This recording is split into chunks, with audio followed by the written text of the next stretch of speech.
高高上线. As Taiwan's presidential election draws very close, today we're trying to use the foreign language to explain what's going on between the green camp, which is the ruling DPP, and the opposition camp, which is KMT. What's going on between these two camps? Because the very recent poll shows the ruling DPP Tsai Ing-wen's ratio is like 30% more than the opposition Han Guo Yu, which could scientifically it couldn't be true, only because Han Guo Yu suggested all his supporters answer nothing to the poller.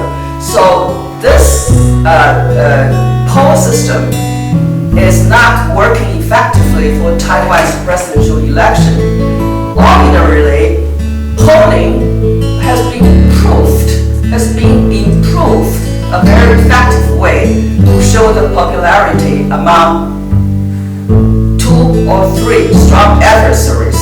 But in Taiwan, this year's election, it failed. So when poll shows Tsai Ing-wen is 30 or 35% ahead of Han Guo Yu, Han Guo Yu himself's estimation is the final poll will be only 300,000 to 500,000 difference, 30万票到50万票的差异. I will ask Professor Yan, when you observe these, recently the whole month poll, all the poll shows different ratio, but Tsai Ing-wen is still far ahead of Han Guo Yu.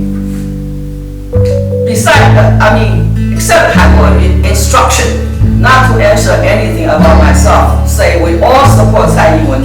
What else influenced the result of the recent month's polling? We know before, usually the DPP will have at least 40% of the core support, and the KMT might also have a little bit over 40%, depending on who is running.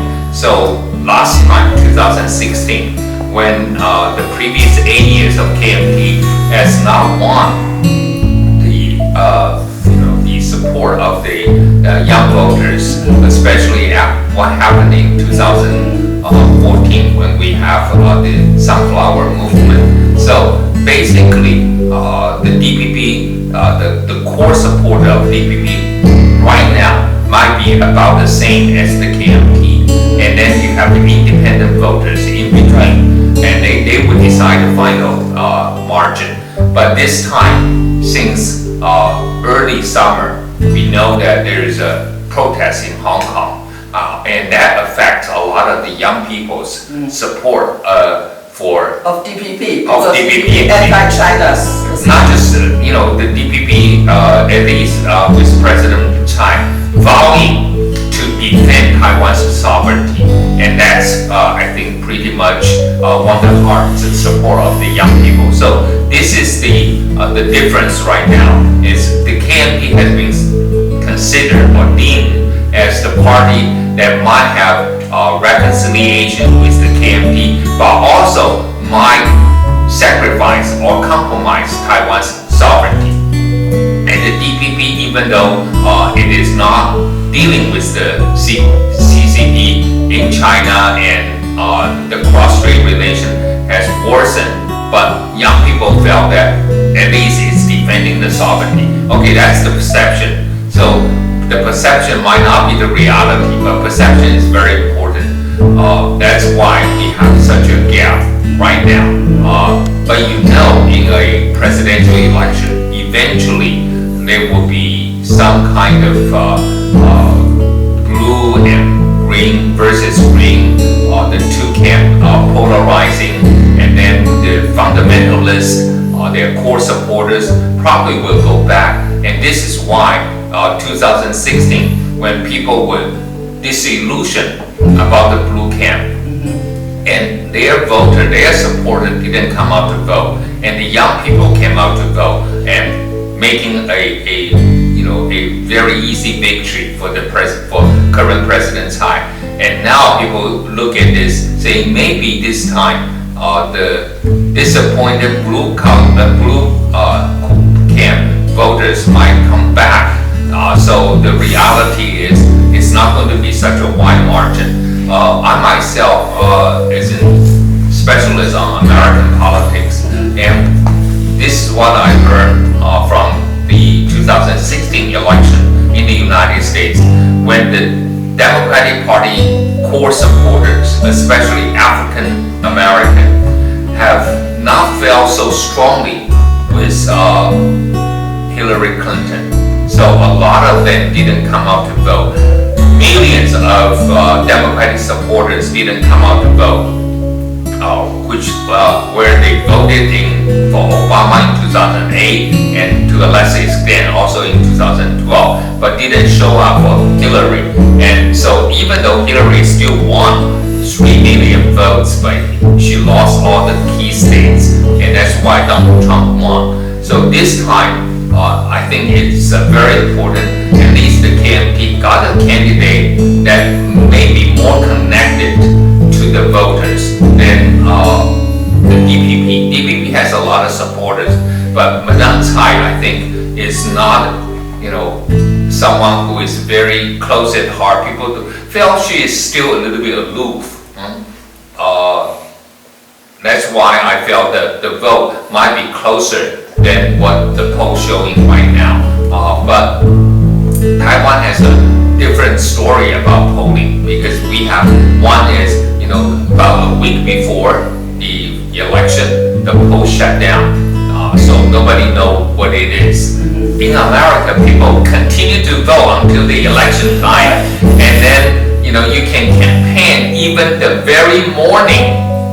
Okay, even the very morning when we started to vote, you find candidates outside the polling booth shaking hands, wishing you will support this candidate. So Taiwan is so sensitive to all this, because there is another reason.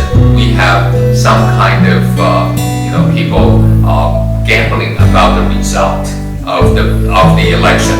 So people don't want the poll giving up a indication where the gambling might be. So that's why I think it is a reference, but don't make so serious about our polling system. The opposition Han Guo Yu is coattail effect. Coattail effect in 2018 is so strong. Not only himself, won landslightly in Kaoshiung city's mayorship. Also, he helped all the other magistrates in Taiwan, from south, north, east to west, all get elected. So we call it coattail. Actually, it's an American term, right? Coattail. The one Han Guo Yu saved the whole party. So, but how come now there's a recall action in Kaohsiung trying to bring him down? Well, one reason is, of course, mostly organized by DPP supporters. They are so afraid that Han Guo Yu will be, if Han Guo Yu didn't succeed in presidential race, he was still going back to be the mayor of Kaohsiung. If he did a good job, then he can get re-elected, which means for 8 years the DPP will be out of the political scene from the big city in southern of Taiwan. The second is because now he took a leave because he has to campaign. So he took a leave since October to do his presidential campaign. And people not satisfied with his promises during last year's campaign, because he did make a lot of big promises. And for 1 year of time, all the promises cannot be realized. So people has a reason to complain that we don't have a mayor. We actually don't have a mayor. So now the recall action has been legitimized. The worst thing for Han Guo Yu is if he loses the presidential campaign, when he going back to the mayorship, then maybe the recall following him and get succeed means he lose both. Yeah. Okay, that is the reason why from the very beginning, me, myself, and some of my friends opposed Han Guo Yu to run for president position, because you only get elected in the city of Kaoshiung. You have to do 4 years of term and did a good job. And in 2024, you have a very good chance to be candidate for KMT and win the election. But now I get very strong sympathy to Han. I don't mean I'm going to vote for him, but with all the strong verbal and the cyber attack from the DPP camp, also those media who cling to DPP has a very strong verbal and cyber attack on Han Guo Yu. He has my sympathy. So, all the story that I told is, what's your opinion? You observe Han Guo Yu's winning in Kaoshiung. Now he's having a very bitter battle against Tsai and Han. How do you see his future? Okay. After his victory in Kaohsiung last November, and then he became the mayor earlier this year, he paid a visit to the United States. Yes. And I remember I was interviewed by media from Singapore and asking me to compare the visit of Lai Qing-de, who just, and Zheng Wen-cai, who they got off their position. Lai Qing-de resigned from the prime minister, and then also Zhu Liwen, Eric Chu, a contender for the KMT nomination, as well as Han. But the difference is we have one particular media who follow Han all the way. When he visit Malaysia and Singapore, the television station was there. When he went to visit Hong Kong, it is there. And then when he went to visit the United States, it's there. So what happened is you find especially the deep blue voters overseas in the United States, creating the kind of political rally for Han. And that was re-exported, from the United States back to Taiwan and creating a particular kind of groundswell that he will be able to win the election for the KMT, and then nobody else has that kind of grassroots support. So once that particular kind of atmosphere was created, it was very difficult for Han to reject. And I think himself also felt maybe this is the time. Let me go back to Obama again. Obama won the 2004 senatorial election for Illinois. And then in 2008, he ran for president. So he didn't finish his first term as senator, U.S. senator. And people always felt, you're so young. Hillary Clinton is we call the heir apparent of Obama, right? So why are you challenging? But he challenged Hillary and won the election in 2000, won the Democratic nomination in 2008, and then became president. So there are still a lot of senators, governors, they are still in office, they are running for, president. And I don't think this is a problem, but because Taiwan, we call it the local election or the mayoral and magistrate election is only 14 months, 13 months away, from the presidential election. So it is a little bit close. I can give you another example of the presidential candidate, Democratic presidential candidate right now. She is from Hawaii. She is a congresswoman from Hawaii, Garrett. But since she spent so much time campaigning, she missed all the votes. Yes. And then people in Hawaii was not very happy with her. And the former governor of Hawaii, a Democratic, the Democrat from the same party, also criticized her a lot. And she knew she is not going to win re-election. So she is even giving up re-election because she is so far away from her electorate. Now, Taiwan is a little bit different, but since Han Guo Yu mentioned that he wanted to, serve the Kaohsiung electorate, and now he decided to do it. But I think he broke the promise, but he can always argue that if he stayed in Kaoshiung with the DPP in the central government not supporting him and creating a lot of roadblock for him, and he cannot do anything. So only if he can win the presidency and become the president and the head of the central government is from the KMT, then they can take care of Kaoshiung. But I don't know whether this logic works for people who really support him. But I think toward the end, right now in the past few weeks, I think a lot of people finally come to terms. People who supported him before and then felt disillusioned that he gave up Kaoshiung and running for president. And then right now, I think people found maybe he is, at least his previous supporters might accept him as the candidate. I don't know whether they're going to be, turning out 95% for him like before, or maybe 60-70%, who knows. But at least I think there's a reconciliation now. Okay. Well, there's always a myth that the younger generation always vote for the opposition.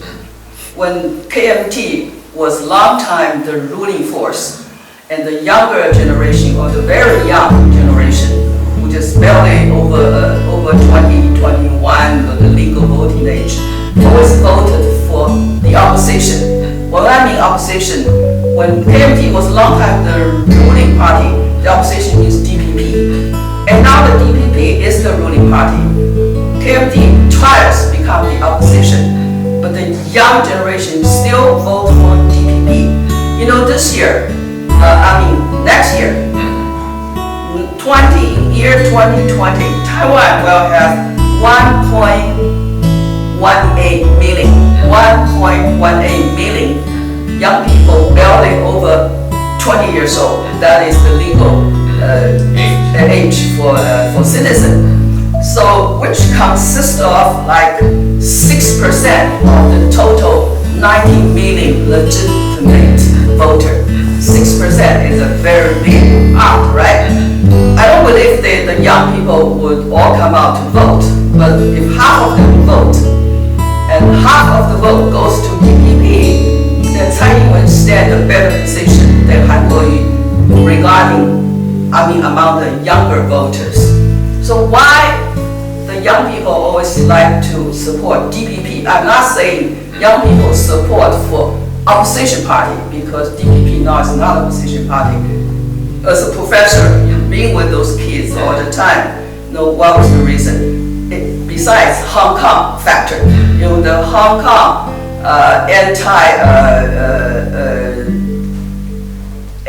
the Hong Kong situation has been going on for 7-8 months. Young people here afraid that Taiwan will be like Hong Kong later on. I can understand that, but besides that, what else makes DPP so attractive to younger generation? Okay, I think first of all, DPP does put up more younger candidates than the KMT. KMT is an aging party, and if you want to get nominated, you have to go through the political ladder a lot. Even though he has been trying to change his strategy, we find few younger candidates are running for legislative seat, but usually the DPP is younger, so that's the first thing. Second one is for the political activists, they find, this is related, they find that if they join the DPP, they voted for the DPP, their friends will support them, and then it's much faster road to climb out the political ladder in the DPP.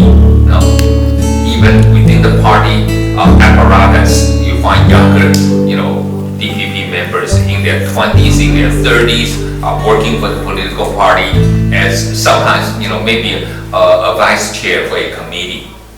So I think that is an attraction for the younger people.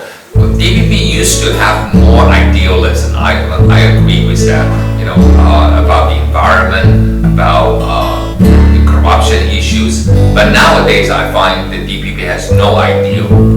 Yet the image is still there. So going back to then it is the electoral system. I think when you have this single member district, if you want to have idealism, you might vote for a third party candidate. But in Taiwan, if you vote for a third party candidate, you're throwing your ballot away, your vote away. Why? Because if he's not going to get elected, it's still the two main parties. So you don't want the two parties, and then you might not like the KMT. So you worry about the KMT candidate got elected, and you worry that your third party candidate might not be able to get elected, and then you vote for your second choice, you vote for DPP. So that's why I think smaller party in a single member district will have a difficult time. That's one. Then you said, well, but we still have what we call the proportional representation, right? So a small party, if you vote for the party will, if they have 5% of the vote, they can maybe at least get 2 or 3, legislative in the non-constituent seats. That happened to some smaller party before, but still not enough because if you support the two main party, and now the two main party basically want your vote in the party list as well, because they said if we don't have the party list, then we are not going to get the majority. And if you want to have your party have majority, then you will vote for them.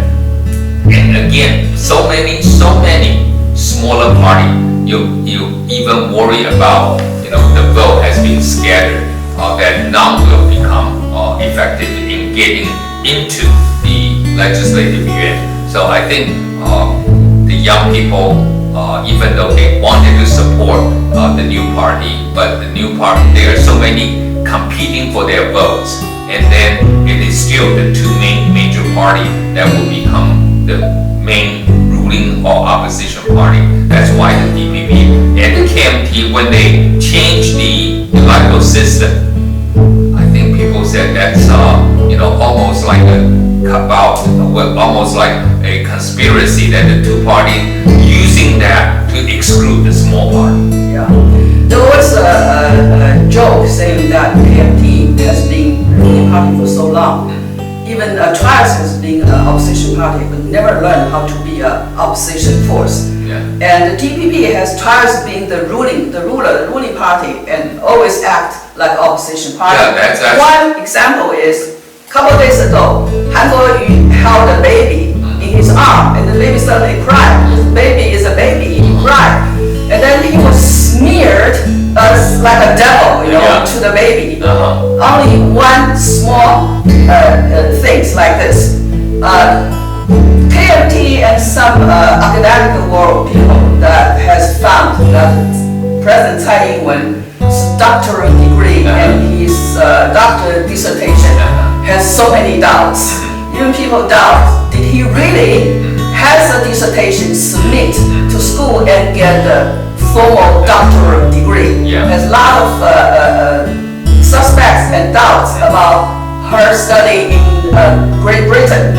For 6 months, more than 6 months, a lot of evidence showed up, but doesn't hurt Taiwan a bit.